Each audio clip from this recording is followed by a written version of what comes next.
today's event. Today's webinar is titled 2016 Webinar.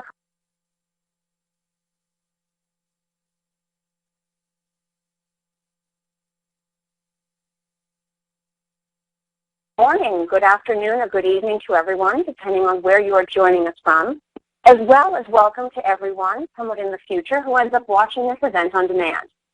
My name is Kelly Barner, and I will be the moderator for today's event.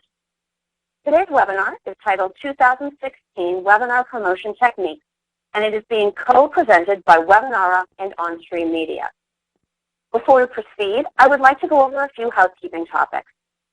First of all, we want this to be a responsive session, so please ask your questions using the Q&A box on the left side of your screen.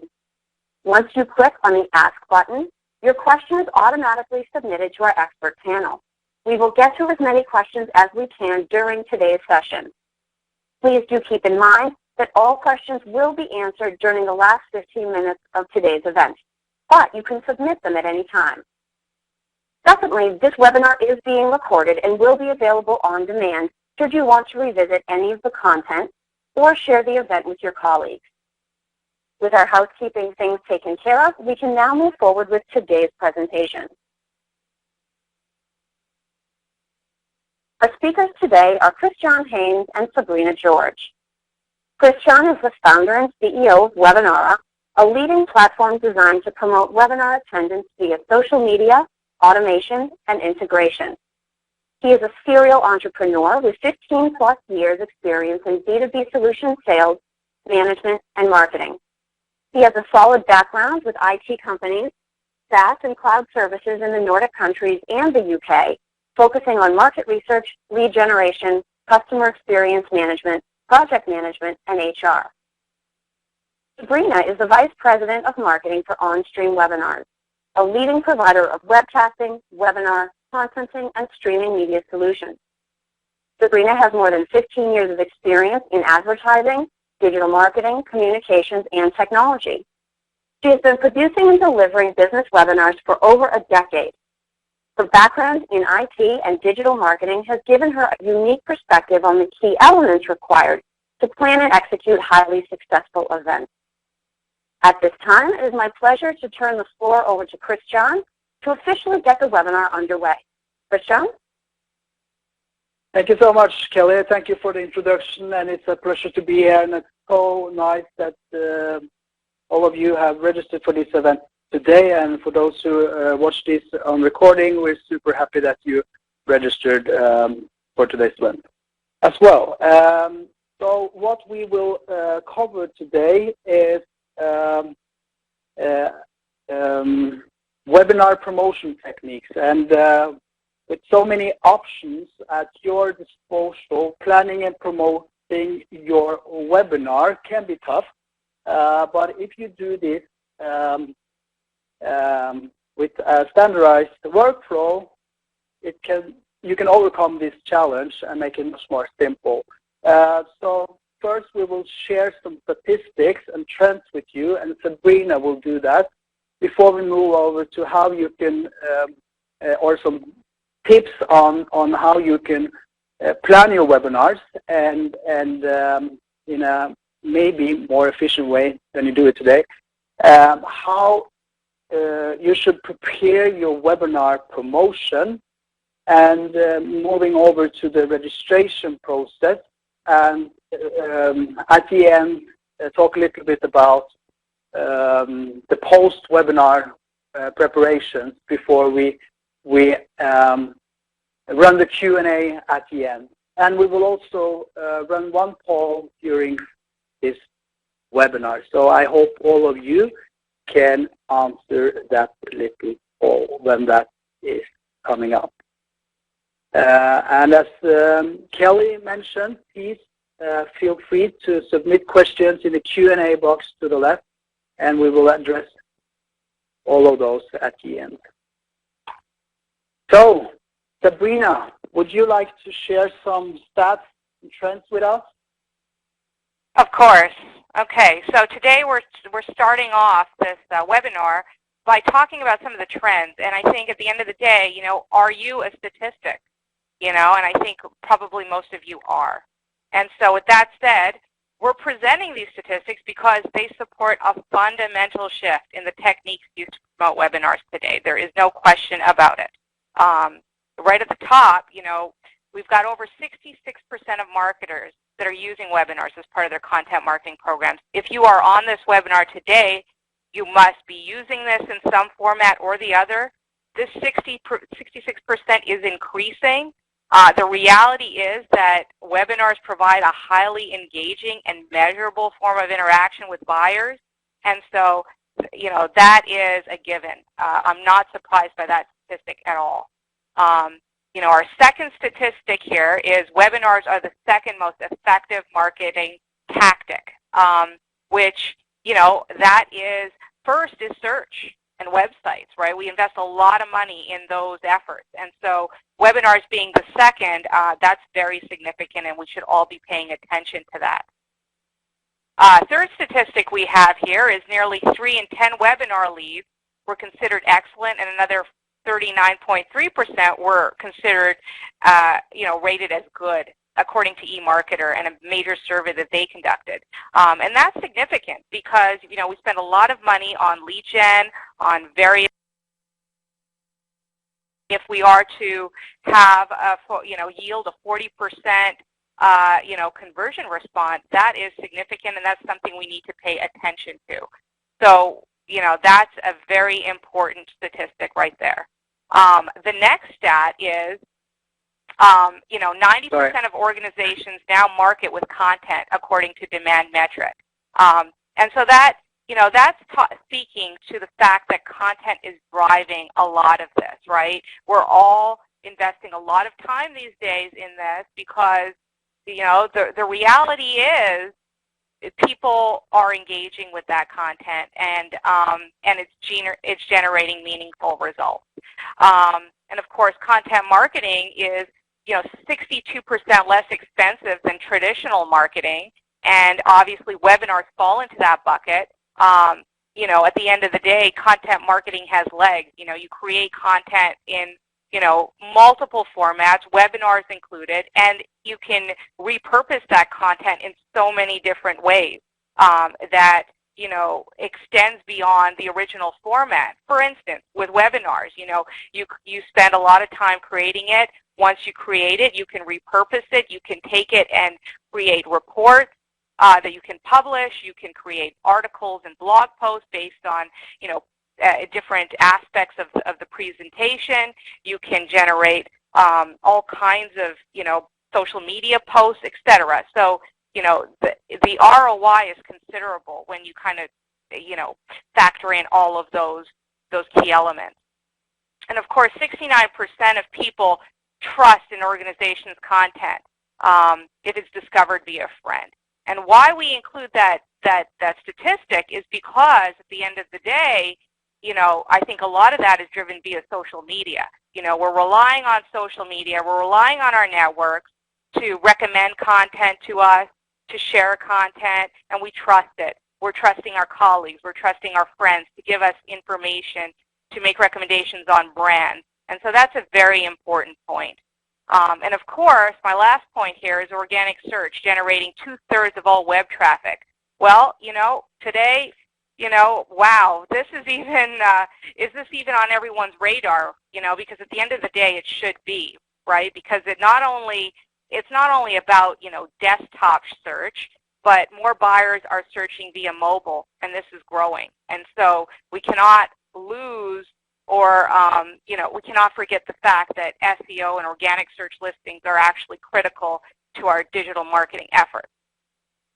So with that said, we've got our next slide here, and this slide basically covers the most popular digital channels that exist today. And so the big question for us is, so what if you could leverage the most popular digital channels in one workflow? Because that's really what it comes down to. If you could actually take elements of your website, email communications that you're sending out, take the whole webinar experience, incorporates the best of social, and then make that all visible and automatically available via organic search, wow, that would be the holy grail. And so those are some of the things that we're going to be covering here today. And so we thought we'd share this slide because this is extremely significant. So with that said, Kristian, do you want to go ahead and continue with the presentation? Absolutely. And I think this is great stats, and you see the trends here, and I follow these trends over a couple of years, and you see that webinars is increasing in traction. We see different numbers though from different reports. Though this is from Search Engine Journal. We see another. We reference to another report from Content Marketing Institute, but they all are showing upwards trend in the use of webinars as a marketing tactic. So thank you for sharing these stats, Sabrina.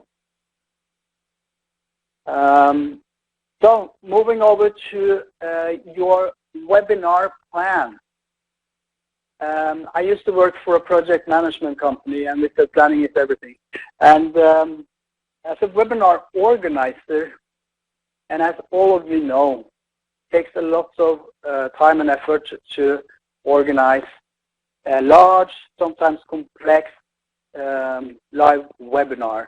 And this means your attention to details and task management leading up to and throughout the webinar is crucial. So a good thing to have in place is always a webinar plan.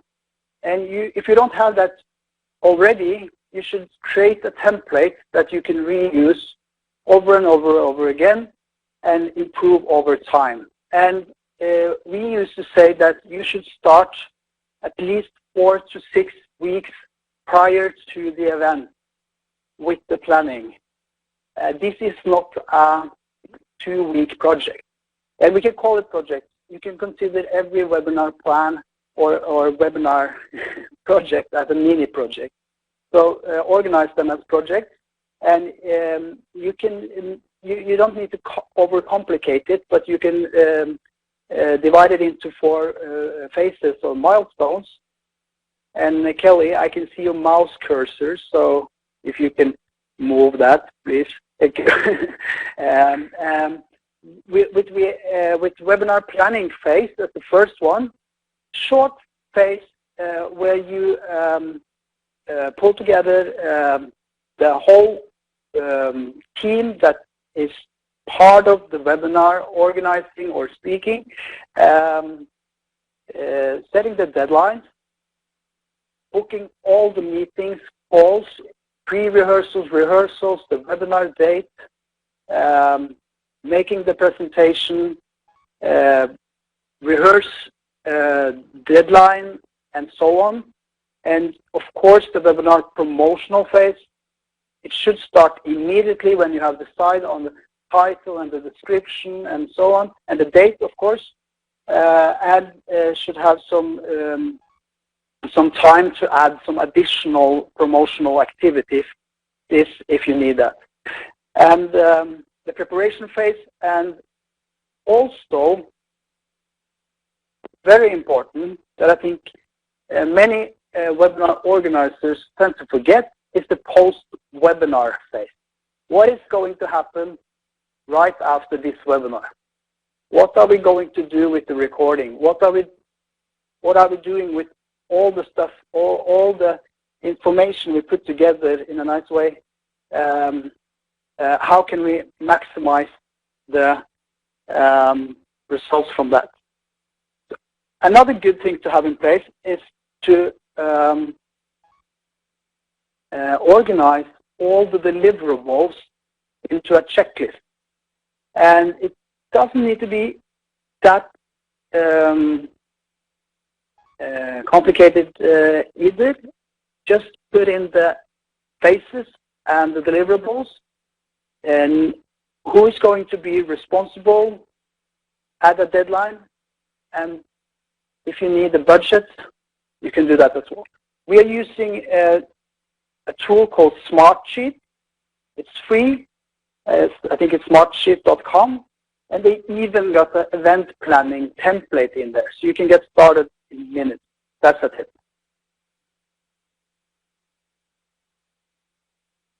And the same with this checklist, I need to add that. Create a template and improve it over time. Then the whole webinar process will go much more smoothly. So to sum it up, start early as possible. I think 3 months before a webinar and start promoting a webinar is a little bit too long. 4 to 6 weeks is good. And I will share with you also why, because search is an important factor here, and it takes time to take advantage of that. Involve all the stakeholders at the early stage, especially if you have guest speakers or people within your organization. They need to know what to deliver and when, and they need to be prepared and well prepared. Are you using media partners or publishing companies? They also need time to plan this and so on. You understand?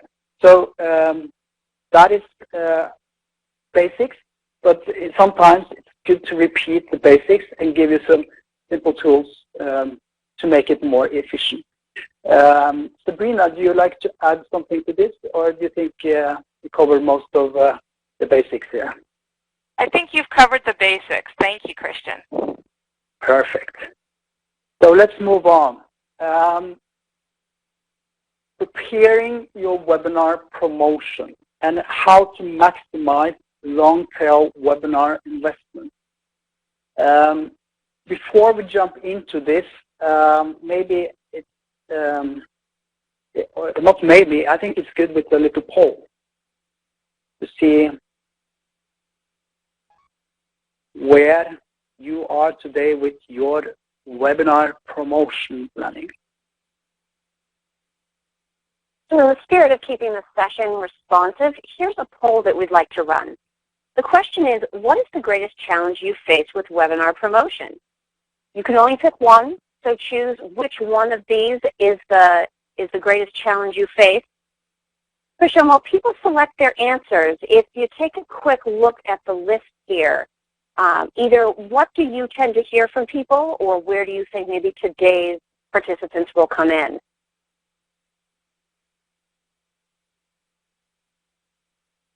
Yeah, so we let the answers come in a couple of more seconds. We got some responses coming in.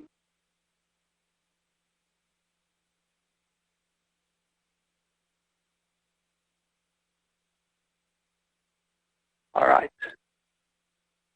So, yeah, number one, greatest challenge you face with your webinar promotion seems to be attracting a sufficient number of attendees. 83% says that. And that makes sense, I would say. You can close this poll now. Thank you.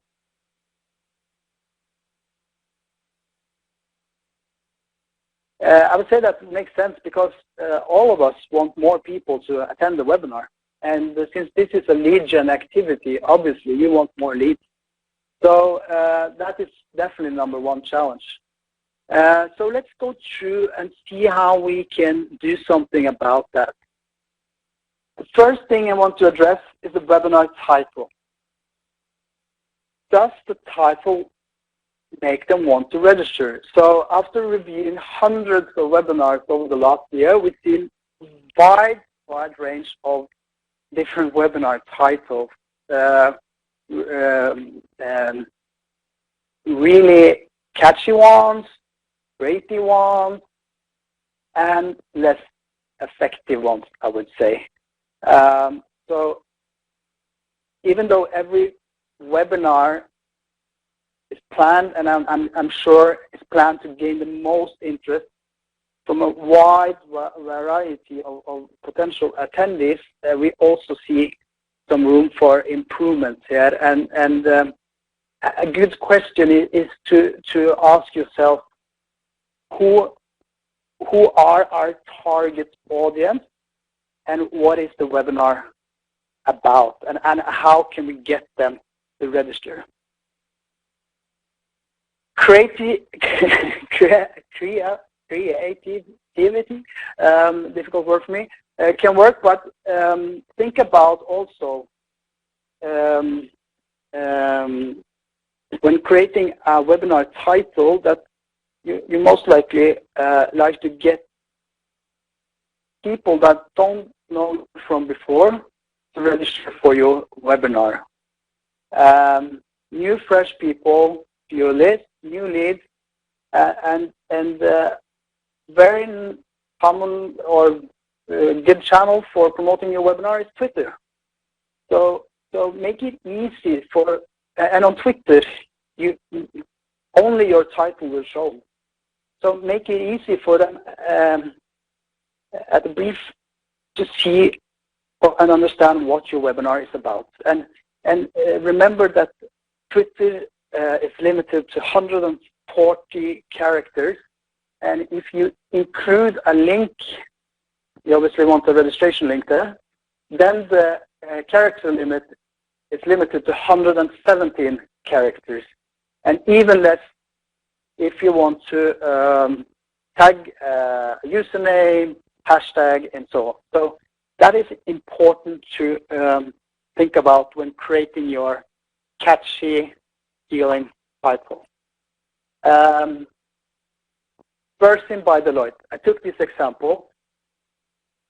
Well-known brand company, Bursin by Deloitte, focus on the HR space, and I have attended a lot of webinars from Bursin by Deloitte, and they are great.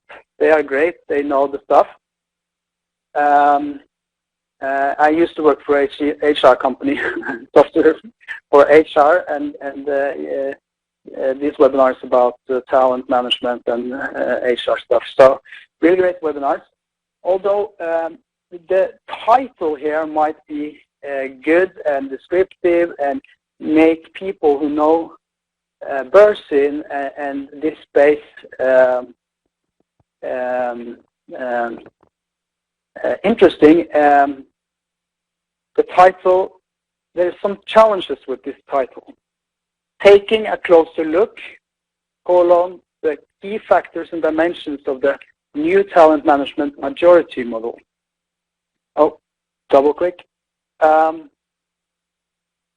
Number one, if you want your webinar page or landing page to be indexed by Google, and you will, because you want your webinar landing page to be used for the long tail webinar investment, so turn in eventually to an on-demand webinar page after the webinar. That's why it's important to optimize for search. So, and then Google titles is limited to 65 or 70, depending on what kind of device you're searching on. And some people even say that if you search for this, say that the limit is sometimes also 55. So I think a good rule is to come up with the best title you can, and ensure that the first 55 characters convey as much meaning as possible. In addition to this, think about focus keywords for your webinar. That's what people are searching for, and they want to find your webinar through search also. And Sabrina, number one marketing tactic, that was organic search and search in general, wasn't it? Yes. You mentioned. So that's why, exactly. So this is where this comes into play. So.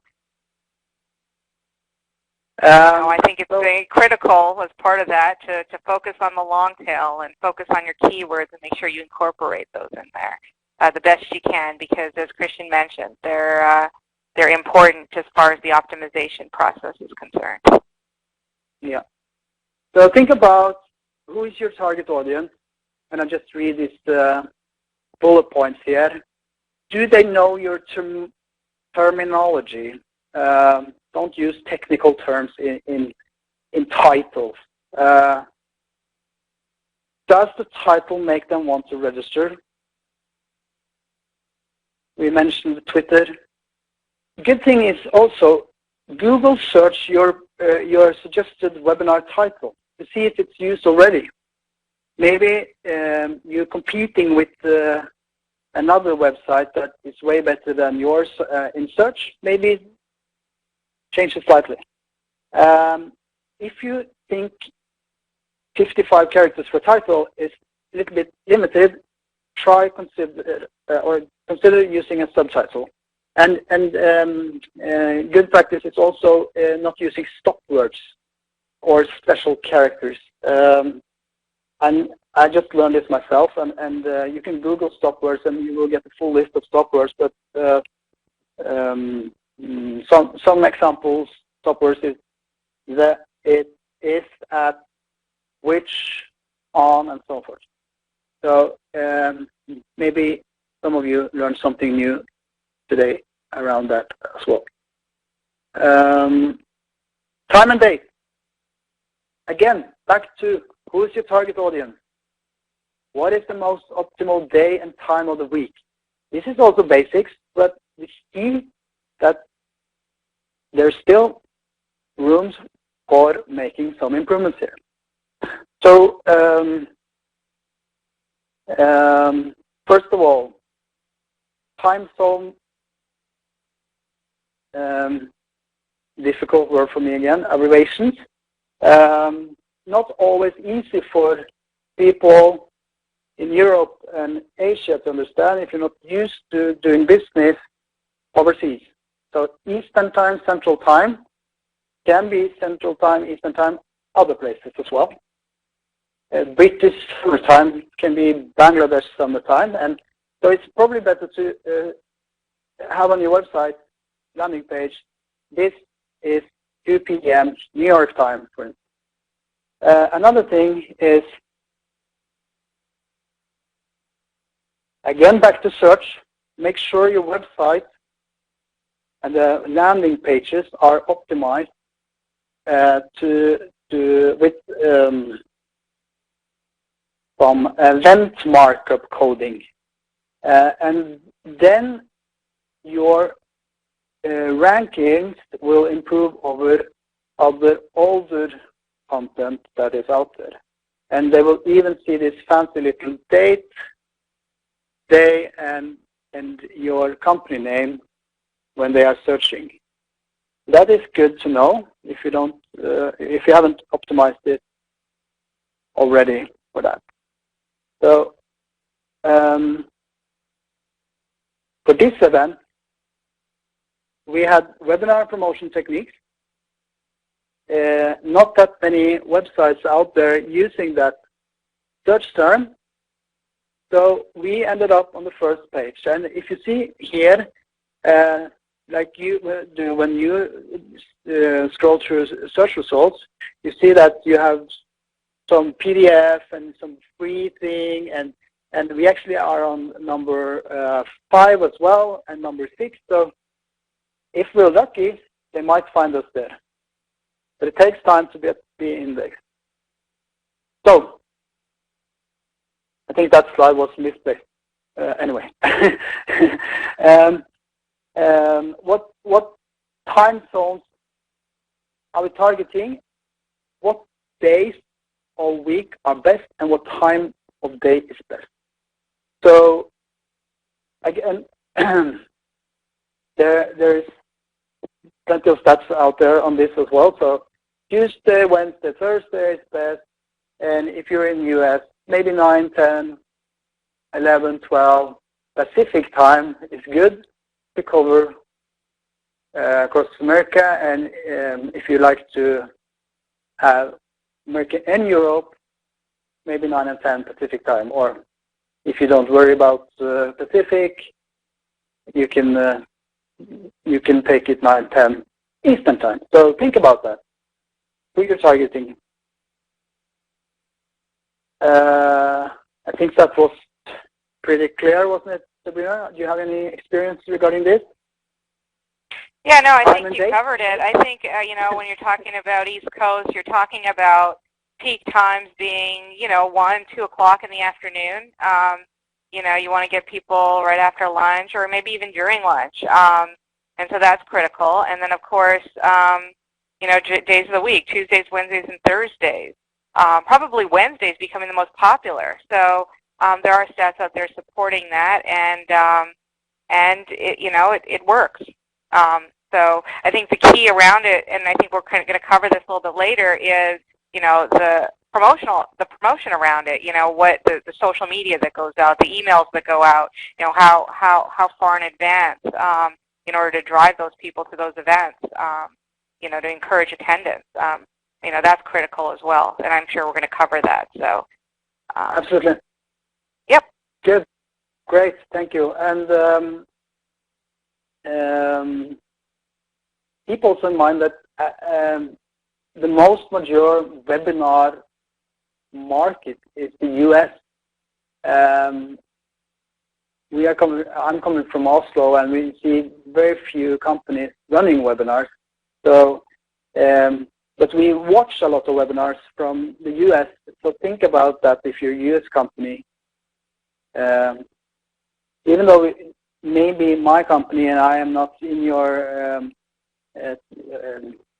target segment, but still we like to attend your webinar. So, and it will be good for your brand awareness.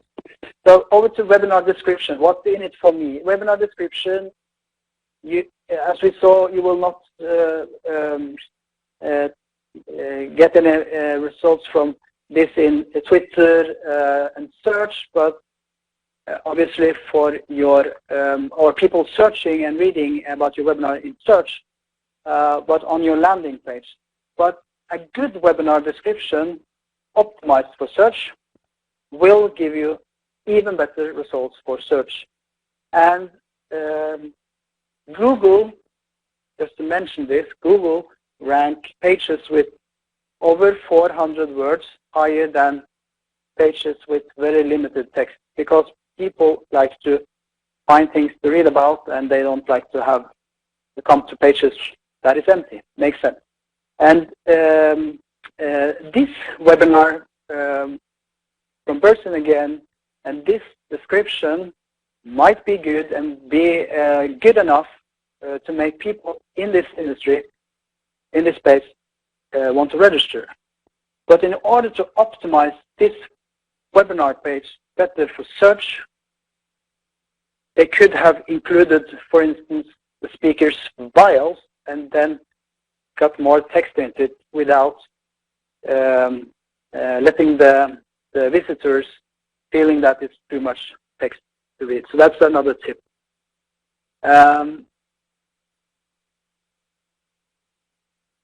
Again, why do we run this webinar? Focus on the target audience. Who is the webinar for? Why do we think this can provide any value to the attendees? Don't forget about that. Don't talk about yourself. Think about what they can gain from it. What's in it for me? And even better, any newsworthy things you can mention, they will learn about. Any promotional pieces. Do they get a free ebook? Can they download a white paper? Will they get access to the recording slides if they register? Number one question you always hear when you are listening to in-person events, presentations, and online. Will we get access to the recording? Will we get access to the slides afterwards?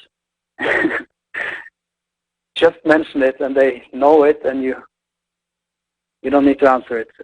And most likely, more people will register when you say that they get access to the recording slides. Simple as that. Readability. So, yeah, please add. Please add your comments on this, Sabrina. Yeah, no, of course. So just to add to this, I think, you know, talk about descriptions, and we talk about making it the content friendly and fitting within a certain, you know, criteria, you know, character limit, word limits. But I think, you know, if you can incorporate hashtags as necessary, I think that's important. I think focusing on the keywords again, we can't reinforce that enough. That's critical. And you don't have to focus on your main keyword. It could be long tail words. We try to encourage that. Incorporate backlinks into that description, back to your website, back to your partner's website, back to you know, other references if you can. I think that's important. We don't do that enough. Yeah, that's and the other thing. Very good point. Very good point. And the other thing is video. You know, video is very impactful. It's very engaging. It's important, especially when it comes to search. So if you've got a video teaser, you've got you know, any kind of footage that you can get, and it's being hosted on YouTube or any other Vimeo and others, we encourage you to take that and put that on the page. Incorporate that, because that's going to hopefully entice people to register, and it's also going to make it a little bit more friendlier and more engaging. So those are just you know, a few tips, the tricks I would recommend as well to add to this. Kristian, do you want to continue, or any feedback on that? No, I was thinking about that, and I don't know if everyone here understands the term backlinks, but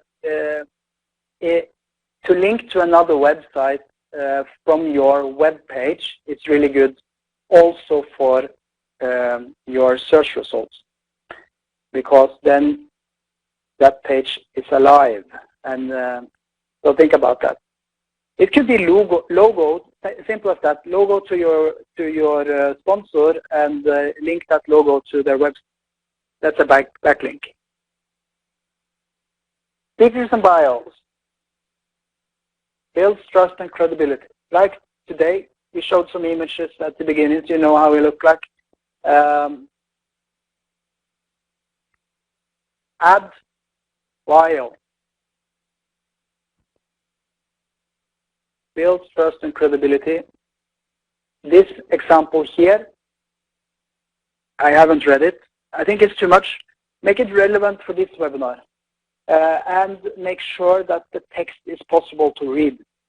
In this case, I think it was a little bit hard to read. So, brief and relevant, and add the images. We don't see that too often, so that's why we included this here.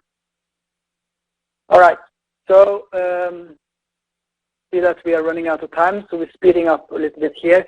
Registration process. Simple as that. Experience the process yourself. How does it feel to register for your own webinar? What does the process look like? So, in terms of what you ask for of information in your registration form, think about this as the first date. It's not 100% sure they will follow up with the second date or marry you. So don't ask for all the information in the beginning. It's enough. Make sure that they register. That's the most important thing. You can ask about company type, company size, where the headquarters is located later on. It's not relevant right now. We even see companies asking for address, postal code, things like that. Why is that relevant? Ask yourself, why do you need this information? If you are going to send them an email, you only need the first name and the email address. Make it super simple to register for your webinar. That's my recommendation. Just a silly example, company size, and they start on fewer than 1,000. So maybe for me as a small company, maybe I think this is not relevant for me. This is only for big corporations, enterprises. Again, the registration process, okay, very good practice. When you have registered, make sure it's the next confirmation page. It's easy to add the webinar to your calendar straight away. If you send them an email and then, like this example here, add the webinar to your calendar, Outlook calendar. Oh, I'm using Gmail. Okay, so I cannot add it to my calendar. I need to do it manually. Maybe I forget about the whole webinar. So always good to be reminded sometimes on this, on how the process feels like and what you can improve.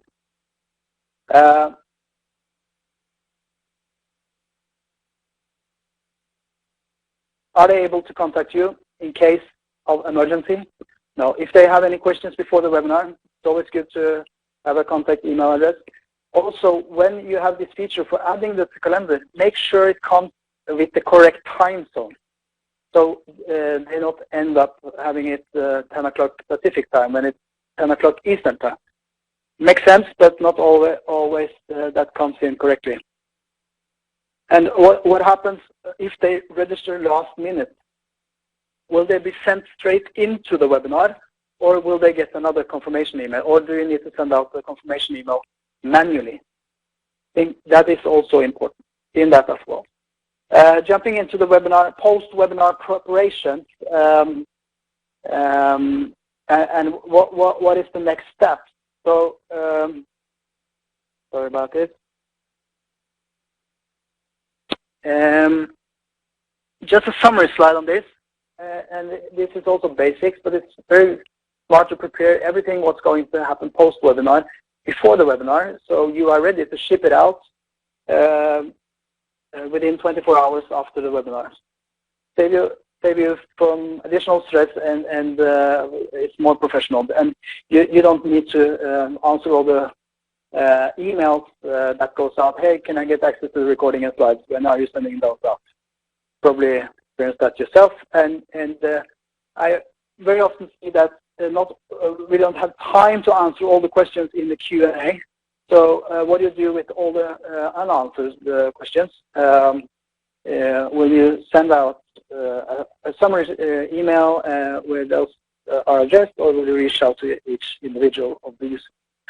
Also, the on-demand content, are you able to switch your landing page into on-demand webinar page easily? Also, I see that a lot when you register for any webinar.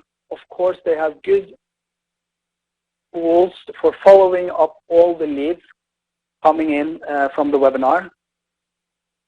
Well, you should have some rules. Are sales aligned with marketing? And do they know what this webinar was about? And why should they, it's fair to follow up. You provide free content.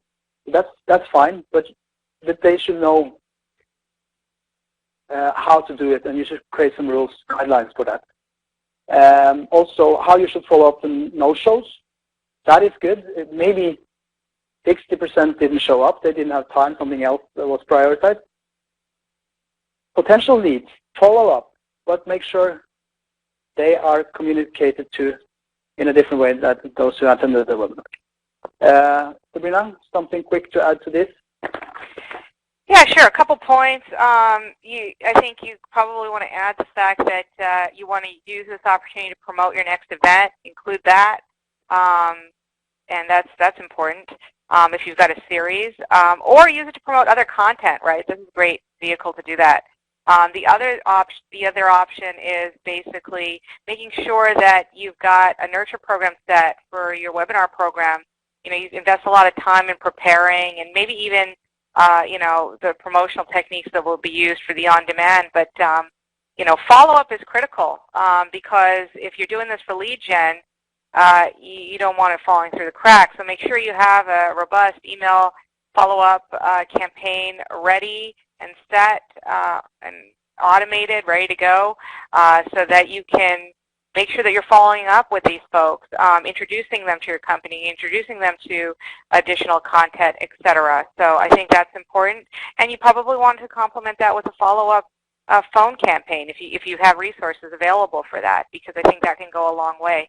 So I think that's my feedback on this particular slide. Kristian? Yeah, very good. And I also like to add comment about surveys.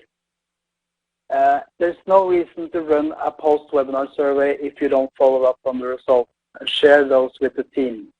So if you have a process for it, do it. If you don't have a process for it, skip it.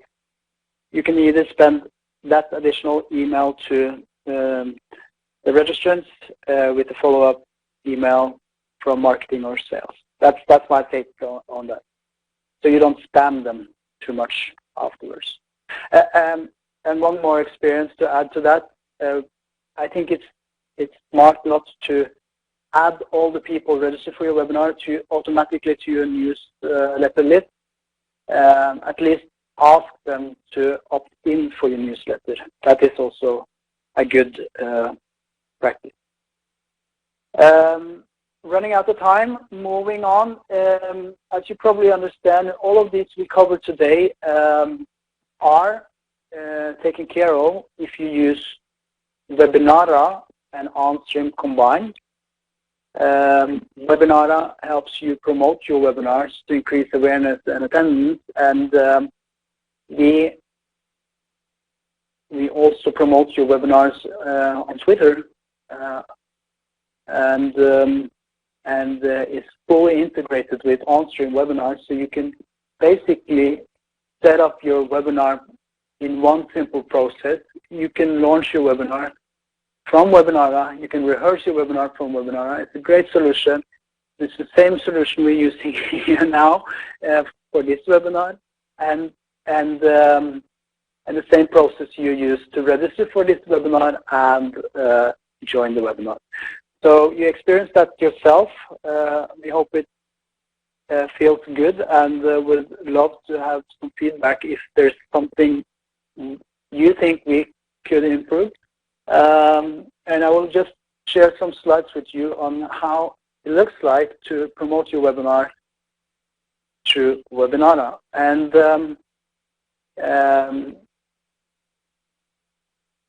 Webinara is included in your Onstream account plan. Isn't that right, Sabrina? Is that what you call it? That's correct. Yep, Webinar is included by default with all most of our webinar tiers, so it's available for use once you subscribe. Very good. So the process is like this: Onstream, set up your account, connect it with your Onstream, set up your webinar account, connect it with your Onstream account, and you log in and post your webinar, filling out the post webinar form. It creates the event in your Onstream platform, and the process from there is totally automated. Your webinar will be promoted on Webinara.com. It will be promoted to all the registered users on Webinara, subscribing or subscribing to the categories you tag your webinar with, as well as in Twitter. Next week we are launching new beautiful looking webinar landing pages. So there's no need for you, if you're using this tool, to create a separate landing page for your webinar. And it will follow the best practice model we have described here today. It will limit your title, optimize for search and Twitter. You can use subtitle when the webinar is over and you're using Onstream and you have recorded your session. It will turn into an on-demand webinar page. You can add speaker images and bios. If you don't have the speaker images bios, that's optional. and it will promote your company. It will provide you with backlinks to your website. They can even click on a link to see more webinars from your company.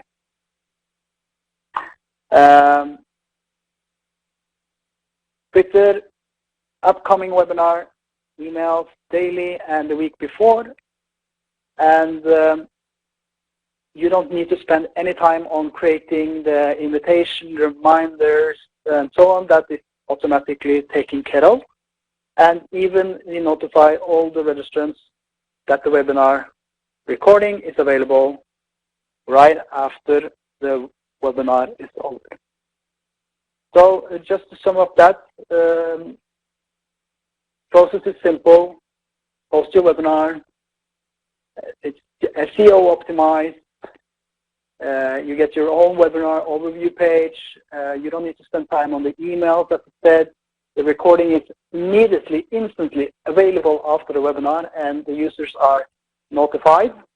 You just need to close the webinar session in Onstream, and then it posts the recording back to Webinara and notify the users. And your recording is also available to the users in their own account, so they don't need to search for that email. Where is the link to that recording? They have it in their account, all the users, as well as visible for new visitors on Webinara in search, and you can follow webinar statistics, and you get access to all the data, of course. All the data, all the attendees, all the people who watch your recording. So that is, in a nutshell, what this is about. And with that said, let's move over to the Q&A. Thank you for sharing all of that, Kristian and Sabrina. So we have had some questions come in, and before I ask them, we probably have time here for a couple. I just want to remind everyone that the Q&A box is on the left-hand side of your screen. If you do have a question, please go ahead and submit it there, and we will either try to sneak you in before we wrap up today, or the speakers can follow up with you afterwards. So this question seems particularly relevant given the results from the poll. We scheduled and promoted a webinar and had very few registrants.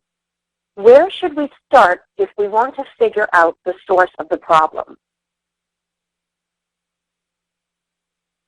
Right. Do you want to address that, Sabrina?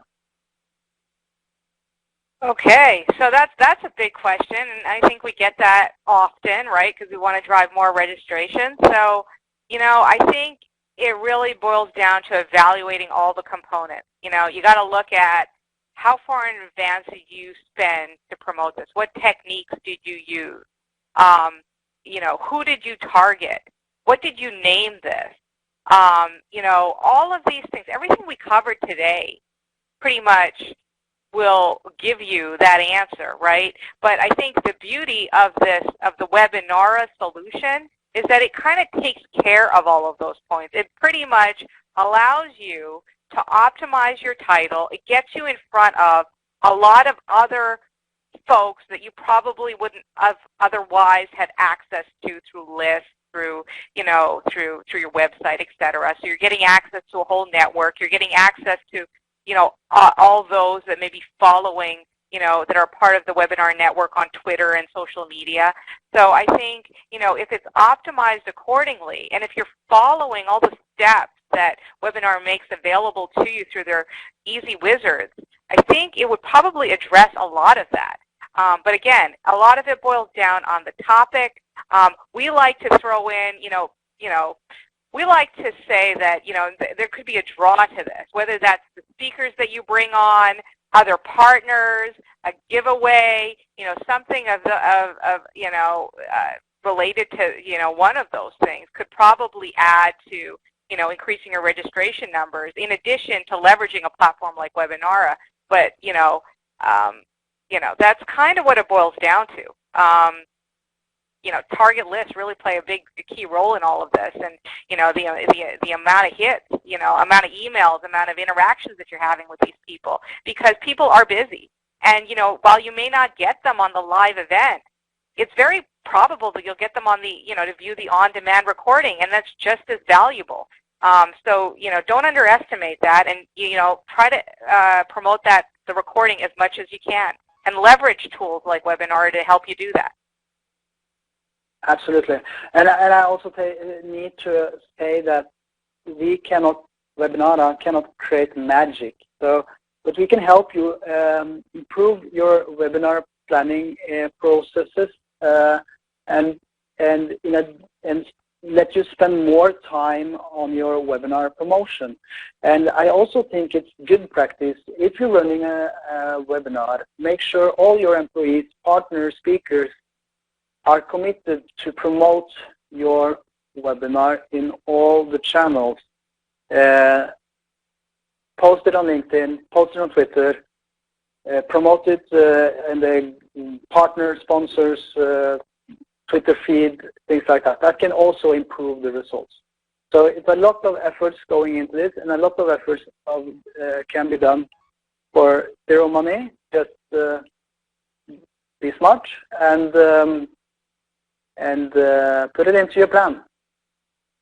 Present it to them early on and make sure they do it. You will get more attendees. Another question that has come in is, how much time should I expect to spend hands-on promoting my webinar? And what are the pieces of the promotional process I can automate? Yeah, so it really depends on what your goals for the webinar is. If you're planning to have 1,000 people attending your webinar and you're a very small company, then you need to put a lot of time into promoting your event, obviously. If you already have 10,000 people on your list and you have a very exciting webinar coming up, very catchy title, good description, good speakers, things like that, obviously less time goes into the promotional part because many people sign up. So it really depends, but again, if you have a good process around this, you can spend more time on the promotional part than in the other planning part and preparation part that goes into the webinar promotion process. Yeah, I hope that answered the question. Not a clear question, though. Or I'll answer. So since we've come to the end of our time, I will take this opportunity to thank everyone who has joined us, and in particular to thank Kristian and Sabrina for sharing both their time and expertise on this topic. As I mentioned in my opening remarks, this event will be available on demand shortly, and you will be notified once it is. Thank you for joining us today for 2016 Webinar Promotion Techniques. Goodbye, and have a good rest of your day.